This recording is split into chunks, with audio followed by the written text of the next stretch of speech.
Our in-depth coverage continues now on President Trump's new strategy for dealing with Afghanistan. New tonight, Afghanistan is showing support for the president's new plan. Afghan Chief Executive Abdullah says deploying more troops in the region would be helpful.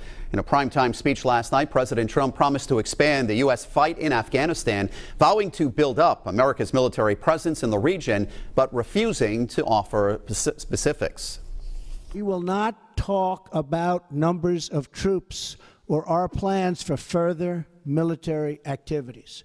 Conditions on the ground, not arbitrary timetables, will guide our strategy from now on. The Pentagon has recommended sending nearly 4,000 new troops, adding to the total of 8,400 already there.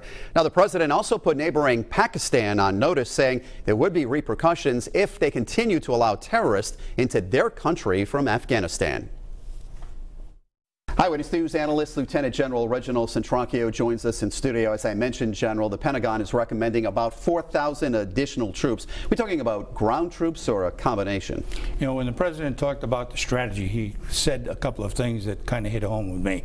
He didn't specifically say how, why, or where, or when, but I do believe that they'll probably use something like we had in Mosul, where they went into the streets and they actually routed the terrorists out of that area. So it could be a combination of not only ground troops, but certainly intelligence as well as some air support. All right, you mentioned Mosul. Afghan forces obviously helped get ISIS out of there with the help of the United States. So these new troops, are they going to chase those ISIS soldiers that had to go somewhere?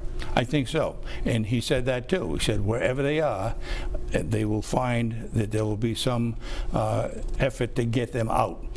He also mentioned Pakistan as a possible haven. He didn't specifically say we're going to put troops into Pakistan, but he did say if they go there, we'll have to deal with them. So I do believe that the answer to your question is they'll be used wherever they need to be able to extract those terrorists out from wherever they are. All right, we're talking about additional troops. What about Afghanistan and the Afghan soldiers? Have they improved their military enough to do this? Absolutely. I think if you look at the past year's performance with the Afghan army, they have become a force to reckon with, and I think clearly they demonstrated that in trying to bring out the terrorists from the Mosul. Very effective. All right, General, basically what's the goal here? The goal is to bring, once again, as the president said last night, as close as we can get to peace.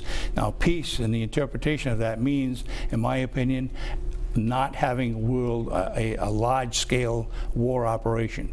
You'll always have pockets of resistance. You'll always have the ability, and those coming in with an attempt to take it back. But I don't think you'll see large-scale war like we saw over the last 16 years. All right, General, thank you for your thoughts.